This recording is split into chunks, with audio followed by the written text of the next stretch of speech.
दोस्तों डीडीपीआई एक ब्रोकर में इम्पोर्टेंट फीचर है। अगर आप अपने ब्रोकर में डीडीपीआई को एक्टिव करना चाहते हैं तो सबसे पहले यह समझना इम्पोर्टेंट है कि डीडीपीआई होता क्या है और यह किस तरीके से वर्क करता है।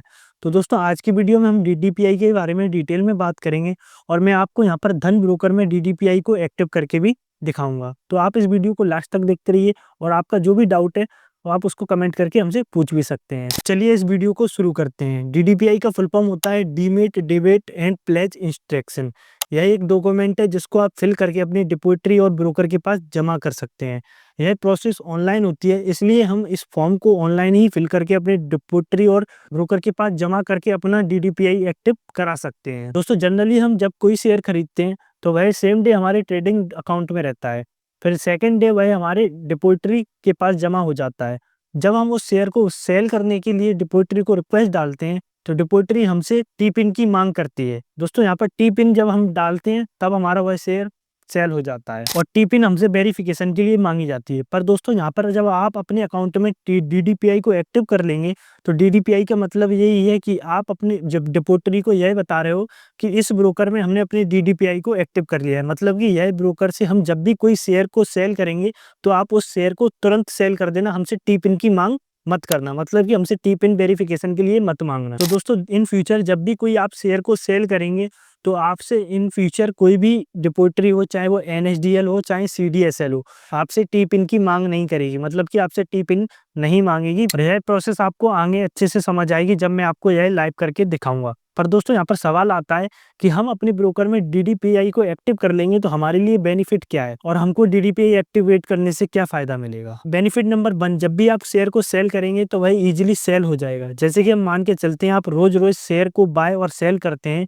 तो यहाँ पर आपको बार बार टी पिन डालने की जरूरत नहीं पड़ेगी। बेनिफिट नंबर 2, जब भी आप स्टॉक को प्लेज करके मार्जिन लेते हैं और उसे दूसरे स्टॉक में खरीदने के लिए यूज करते हैं तब भी आपको डिपॉजिटरी से निकालकर ब्रोकर में डालने के लिए टी पिन की जरूरत नहीं पड़ेगी।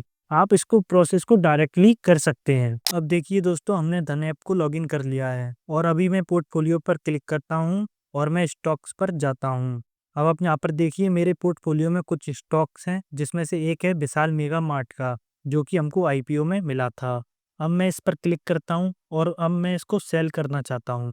तो सेल करने के लिए मैं यहाँ पर क्लिक करूँगा और बाकी चीज़ फिल करने के बाद मैं यहाँ पर इंस्टेंट सेल पर क्लिक करूँगा। अब यहाँ पर क्या है, मेरे ऑर्डर को सेल होना चाहिए था, लेकिन जब हम सेल करते हैं तो अगर डीडीपीआई एक्टिव है तो हमारा तुरंत ऑर्डर सेल हो जाया करेगा। अगर हमारा डीडीपीआई एक्टिव नहीं है तो हमें यहाँ पर डीडीपीआई एक्टिव करने का एक ऑप्शन मिलेगा। हम यहाँ से इसको इनेबल कर सकते हैं। एंड दूसरा ऑप्शन यहाँ पर ये है, अगर आप डीडीपीआई को एक्टिव नहीं करना चाहते तो आपको यहाँ पर टी पिन डाल के अपनी होल्डिंग्स को वेरीफाई करना पड़ेगा। तो अभी सीडीएसएल के थ्रू मैं टी पिन मंगा लूँ या फिर मैं यहाँ पर डीडीपीआई को एक्टिव कर लूँ। डीडीपीआई मेरा लाइफ टाइम के लिए एक्टिव हो रहा है और ये जो टी पिन है वो आज के लिए जनरेट होगा और आज के लिए ही वैलिड होगा। तो मुझे बार बार टी पिन जनरेट ना करना पड़े तो मैं यहाँ पर डीडीपीआई को एक्टिव कर लेता हूँ। तो सिंपल यहाँ पर मैं enable fast cell with DDPI पर क्लिक करूंगा और यहाँ पर मैं इसकी कंडीशन को टिक मार्क करूंगा और आप यहाँ पर देख पा रहे होंगे धन के अंदर इसका चार्ज 100 रुपए लग रहा है। तो मैं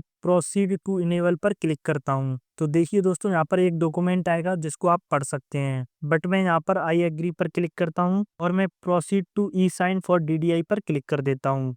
और ये यहाँ पर 50 रुपए का एफिडेविट है, अगर आप चाहें तो इसको पढ़ सकते हैं, अदरवाइज हम आगे प्रोसीड करेंगे। अब यहाँ पर आपको फिर से एग्री करना है एंड आपको साइन डॉक्यूमेंट पर क्लिक करना है। यहाँ पर आपको लैंग्वेज सिलेक्ट करनी है, मैं इंग्लिश कर लूंगा। इसकी टर्म्स एंड कंडीशन पर आपको टिक करना है। आधार कार्ड डालने के बाद आपके आधार कार्ड से जो मोबाइल नंबर रजिस्टर्ड है उस पर ओटीपी आएगा। उस ओटीपी को डालने के बाद आपको सबमिट ओटीपी पर क्लिक करना है। तो इतना करने के बाद जो आपका डीडीपीआई है वो एक्टिव हो जाएगा।